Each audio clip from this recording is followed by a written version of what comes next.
We have to go back to our Lord. আমাদেরকে ফিরে যেতে হবে আমাদের রবের কাছে। আমরা কেউ আজীবন থাকতে আসি নাই। থাকতে পারবো আজীবন?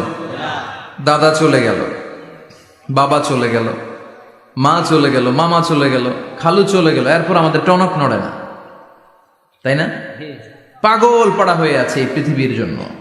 মরতে যে হবে এটা ভাববার সময়টুকু আমাদের নেই। আমরা ব্যস্ত আমাদের ক্যারিয়ার নিয়ে, আমাদের লাইফ নিয়ে, আমাদের সমাজ নিয়ে, আমাদের ফ্যামিলি নিয়ে, আমাদের সন্তান আর সম্পদ নিয়ে আমরা super busy. We are leading a very super busy life. We don't have even a single time to think about death. মৃত্যু নিয়ে ভাবার একটা মুহূর্ত আমাদের নাই। কিন্তু পৃথিবীর সবচাইতে সুনিশ্চিত বিষয় হচ্ছে মৃত্যু, ঠিক কিনা? The most certain thing in our life is death. আমাদের জীবনের সবচাইতে সুনিশ্চিত বিষয় হচ্ছে মরণ। মরবই আমরা। And the most uncertain thing in our life is the time of death. আর আমাদের জীবনের সবচেয়ে অনিশ্চিত বিষয় হচ্ছে মৃত্যুর সময়। আমরা জানি না। মরবো যে এটা জানি, জানেন না? কিন্তু কখন মরবো এটা জানি? এই সূরাটা আপনারে এই জিনিসটা জানান দিতে এসেছে যে দুনিয়ার সম্পদ, লোভ, লালসা এগুলো নিয়ে পড়ে থেকো না। এই যে আমাদের ফ্যামিলি, আমাদের বাচ্চা কাচ্চা, আমাদের এত টাকা পয়সার হিসেব, মাস শেষে বাড়ি ভাড়া, গ্যাসের বিল, এইটা সেইটা, আপনি কি মনে করছেন যে আপনি চলে গেলে এগুলো থেমে থাকবে? কিছুই থেমে থাকবে না, সব চলবে আগের মতো, থাকবেন না আপনি।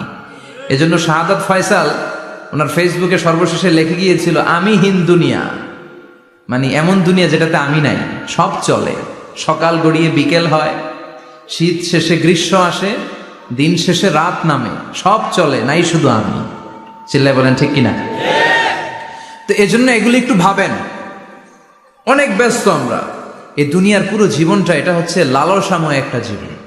লোভ, মরিচিকা, মায়াজাল, এই মায়াজালে আমরা আটকে আছি। ফলে মৃত্যুর কথা আমরা ভুলে গিয়েছি। পাগলের মতো ছুটছি, আরো টাকা লাগবে, আরো খ্যাতি লাগবে, আরো যশ লাগবে, আরো দাপট লাগবে আমার। এত টাকা দিয়ে কি হবে? এত সম্পদ দিয়ে কি হবে? এত ব্যস্ততা দিয়ে কি হবে তোমার? স্টপ, থামুন, অনেক হয়েছে, আম্মা থামুন। Take a rest, take a breath and think about death. Think that you have to go back to your Lord.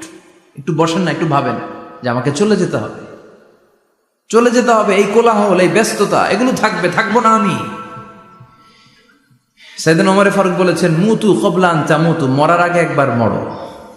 হাসিবু ক্বাবলা আন তুহাসাবু আলাইকুম, তোমার হিসাব নেওয়ার আগে তুমি একবার নিজের হিসাবটা করো না। কাগজ বের করে একটু লিখো না কি কি ভালো কাজ করছিলা, যেগুলো দিয়ে নাজাতের ওসিলা হতে পারে, 1 2 3, আর কি কি আকাম কুকাম করছো দেখো না, লিখে দেখো তোমার অবস্থাটা কি। মরার আগে একবার মরো। মরার আগে খাটের মধ্যে শুয়ে শটান করে চোখ বন্ধ করে একবার মরার ভান করে দেখেন কেমন লাগে। চোখটা বন্ধ করেন আর ভাবেন আপনি নাই, কি কি হতে পারে ভাবেন। আপনার ছেলেমেয়েরা কান্না জুড়ে দিবে, আপনার প্রাণের স্ত্রী বিলাপ শুরু করে দিবে, বন্ধু বান্ধবের চিৎকার আর মাতম, স্থানীয় এলাকার মসজিদে ঘোষণা, অমুক এলাকার নিবাসী অমুক ভাই অমুকের ছেলে অমুক দুনিয়ায় নাই। সব আত্মীয়রা চলে আসবে, ফেসবুকে স্ট্যাটাস দেয়া হবে, সবাই সবাইকে জানাবে বিকাল 4টায় অমুক হাই স্কুল ময়দানে আপনার জানাজা। ছুটে আসবে, সবাই ছুটে আসবে আপনাকে শেষ বিদায় দিতে, গুড বাই জানানোর জন্য, আল ওয়াদা, বিদায় জানাতে আসবে সবাই।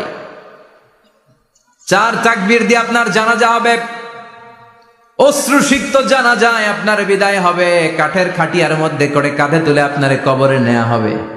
আগে থেকে করে রাখা কবরটার মধ্যে আপনারে বিছিয়ে দেয়া হবে। বাঁশের কচি দিয়ে তার উপরে মাটির চাপা দিয়ে সব চলে যাবে। ভাবেন না একবার চোখ বন্ধ করে, this is the circle of life, this is the nature of life. এটা সবার হবে, আমার হবে, আপনার হবে।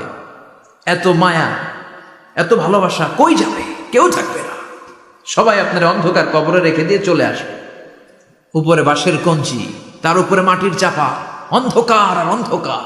এই অন্ধকার যেন শেষ হতে চায় না, শুধুই অন্ধকার, ঠিক কিনা? এজন্য আমাদের চলে যেতে হবে। দাদা গেল, চাচা গেল, মামা গেল, আমাদেরকেও যেতে হবে, জোরে কোন ঠিক কিনা?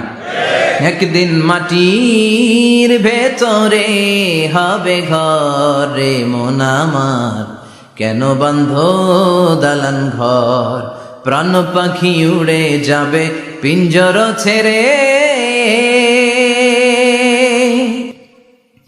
ধরা ধামে সবই রবে তুমি যাবে চলে, বন্ধু বান্ধব যত মাতা পিতা দ্বারা সুত সবই হবে তোমার পরে, মন আমার কেন বান্ধ দালান ঘর, একদিন মাটির ভেতরে হবে ঘর রে, মন আমার কেন বান্ধ দালান ঘর, ঠিক কিনা? সব করে থাকবে, চলে যেতে হবে আমাদেরকে। এজন্য আখিরাতের কথা যেন আমাদের স্মরণ হয়। বিশ্বনবী বলতেন, নাহাই তুকুমান জিয়ারাতিল কবুর, আমি তোমাদেরকে কবর জিয়ারত করতে আগে নিষেধ করতাম, কিন্তু এখন নিষেধাজ্ঞা প্রত্যাহার করে নিলাম। এখন সব সময় তোমরা কবরের সামনে যাবা আর জিয়ারত করবা। কবরস্থানে জানতো একটু যাবেন, একটু গেলে আখিরাতের কথাটা স্মরণ হবে। ওখানে ছোট শিশুরা শুয়ে আছে, কিশোর যুবকরা আছে, আপনার